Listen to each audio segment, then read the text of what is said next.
Kita ke informasi lain, Saudara. Polda Jawa Tengah dan Kejaksaan menggelar rekonstruksi polisi tembak pelajar SMK di sejumlah titik.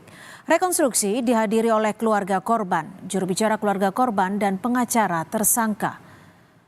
Dalam rekonstruksi dilakukan yang berada di 4 lokasi ini, tersangka Robik Zainuddin tidak dihadirkan.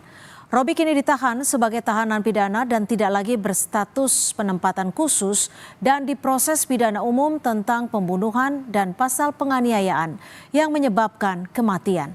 Rekonstruksi disaksikan oleh ayah korban, perwakilan lembaga bantuan hukum, dan pengacara tersangka.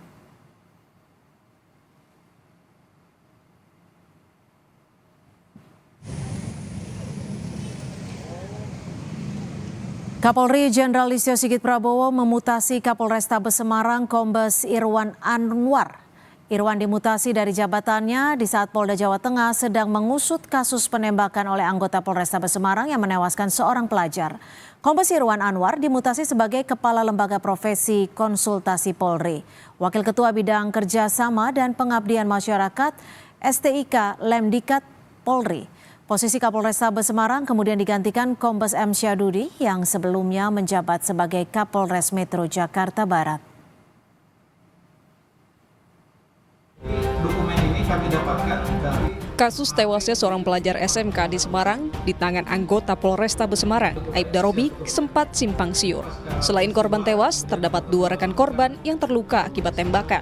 Dalam rapat dengar pendapat di Komisi 3 DPR 3 Desember lalu, Kapolrestabes Kombes Irwan Anwar awalnya menyebut bahwa Aibda Robik berupaya membubarkan tawuran dan melepas tembakan karena terancam serangan balik senjata tajam.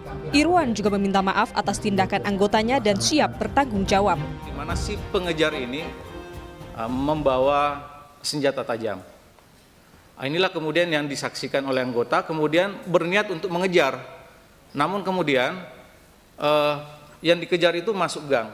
Pada kesempatan ini memohon maaf yang sebesar-besarnya dan atas segala tindakan dari anggota saya Brigadir R yang telah mengabaikan prinsip-prinsip penggunaan kekuatan, abai dalam menilai situasi, teledor dalam menggunakan senjata api, dan telah melakukan tindakan excessive action, tindakan yang berlebihan, tindakan yang tidak perlu. Sepenuhnya saya siap bertanggung jawab, saya siap dievaluasi. Keterangan berbeda justru disampaikan Kabid Propam Polda Jawa Tengah Kombes Aris Supriyono. Aris bilang penembakan yang dilakukan Aibda Robik tidak terkait dengan peristiwa pembubaran tawuran. Penembakan yang dilakukan terduga pelanggar tidak terkait dengan pembubaran tawuran yang sebelumnya terjadi. Dan memang anggota ini memang benar-benar pulang dari kantor, kemudian bertemu dengan satu kendaraan yang dikejar oleh 3 kendaraan yang diterangkan oleh Bapak Kapolrestabes. Kemudian motif penembakan yang dilakukan oleh terduga pelanggar dikarenakan pada saat perjalanan pulang ini mendapati satu kendaraan yang dikejar kemudian memakan jalannya terduga pelanggar, jadi kena pepet dan akhirnya hingga terduga pelanggar menunggu seperti yang dijelaskan Pak Kapolrestabes, menunggu 3 orang ini putar balik, kurang lebih seperti itu, sehingga terjadilah penembakan. Berdasarkan fakta yang didalami Propam Polri, Aibda Robik Zainuddin ditetapkan sebagai tersangka dan dipecat tidak dengan hormat oleh Majelis Hakim Komisi Kode Etik Profesi Polri. Tim Liputan, Kompas TV. Kita bahas bersama pengamat kepolisian dari Institute for Security and Strategic Studies, ISES, Pak Bambang Rukminto. Pak Bambang, kalau kita melihat kasus ini, selamat sore Pak Bambang. Selamat sore. Ya, kalau kita melihat kasus ini, apakah sudah cukup jika memang betul Kapolrestabes dimutasi karena penyelesaian kasus ini yang diawali sebelumnya itu bisa menyelesaikan tanggung jawab yang menjadi tanggung jawabnya? Ya, mutasi, promosi, area tour of duty itu adalah hal yang lumrah di tubuh organisasi sebesar Polri ya.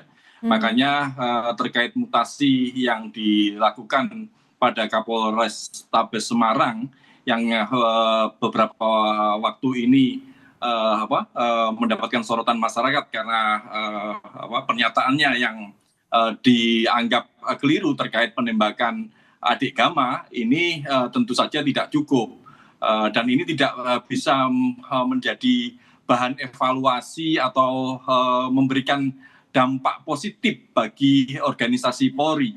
Mutasi terkait personil yang melakukan pelanggaran itu harus disertai upaya memintai pertanggungjawaban. Seharusnya ada semacam sidang kode etik terkait pernyataan-pernyataan yang dilontarkan. Mutasi ini karena Kapolrestabes bermasalah atau hanya sekedar mutasi biasa, tour area, tour of duty seperti biasanya. Itu yang juga harus dijelaskan oleh Mabes Polri. Agar ke depan ini tidak terulang-terulang lagi dan bisa menjadi pelajaran bagi para pejabat Kasatwil maupun Kasatop di organisasi kepolisian ke depan seperti itu. Untuk kasus penembakan pelajar di Semarang ini yang dibutuhkan masyarakat tidak hanya untuk mengevaluasi Polri yang menangani, tapi bagaimana pengusutannya? Apakah dengan dimutasikannya Kapolrestabes Semarang ini cukup membantu ataupun mengungkap ataupun mengganti pertanggungjawaban yang seharusnya diemban oleh Kapolrestabes Semarang? Iya, seringkali saya melihat ini malah menjauh ya, bahkan dalam tanda kutip mengamankan personil yang diduga melakukan pelanggaran. Kalau kita melihat sebelumnya kasus tragedi Kanjuruhan misalnya, Kapolres Malang tiba-tiba dimutasi atau Kapolda Jawa Timur yang kemudian dicopot dan dimutasi tanpa ada upaya pertanggungjawaban dari masing-masing personil, masing-masing Kapolres atau Kapolda ini tidak memberikan efek jera dan tidak memberikan nilai tambah bagi organisasi kepolisian sendiri gitu. Karena bagaimanapun juga kebijakan yang diambil, pernyataan atau press release yang disampaikan ke masyarakat itu harus dipertanggungjawabkan sebagai personal sebuah institusi sebesar Polri. Tanpa ada pertanggungjawaban ini hanya mengambang saja dan kemudian ke depan ini tidak menjadi catatan dalam rapot kinerja mereka. Karena bisa saja mutasi ini dilakukan hanya sekedar mutasi biasa dan kemudian karena bukan bukan karena pelanggaran, dianggap bukan pelanggaran, dalam beberapa waktu kemudian dia dipromosikan seperti itu. Jadi tidak akan memberikan dampak apa-apa.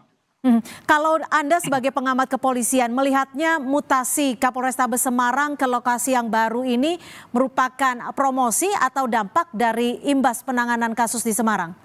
Ya, orang bisa melihat bahwa mutasi ini karena imbas kasus di Semarang.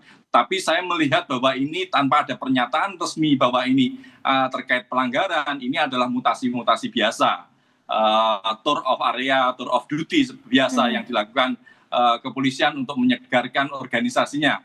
Ke depan dalam waktu dekat, karena ini bukan dianggap pelanggaran, personil ini Kapolrestabes bisa saja dipromosikan sama seperti personil-personil yang lainnya yang mendapatkan sorotan masyarakat terkait dengan pelanggaran seperti itu. Dan ini tentu akan mengecewakan personil lainnya, personil kepolisian yang lainnya yang masih memiliki integritas, masih menjaga marwahnya sebagai aparat penegak hukum seperti itu.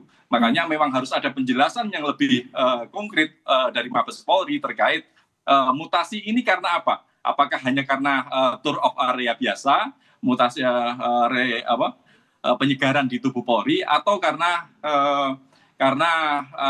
pelanggaran atau sanksi yang diberikan pada Kapolres? Bagi kita masyarakat memang ini seolah-olah dicopot dari tugas dari Kapolres, ini adalah demosi, tetapi bisa saja ini hanya sekedar mutasi biasa. Makanya Mabes Polri harus menjelaskan terkait dengan mutasi dari perwira tersebut. Nah, Pak Bambang, kalau tadi Anda sempat menyebut bahwa bisa saja ini untuk mengamankan Kapolrestabes Semarang sebelumnya.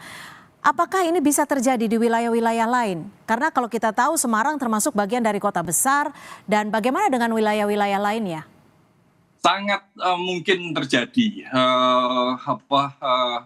Hal seperti itu sudah seringkali dilakukan oleh Mabes Polri untuk mengamankan personilnya yang tanda kutip menjadi kelompok anak emas di tubuh Polri seperti itu. Makanya penjelasan itu penting.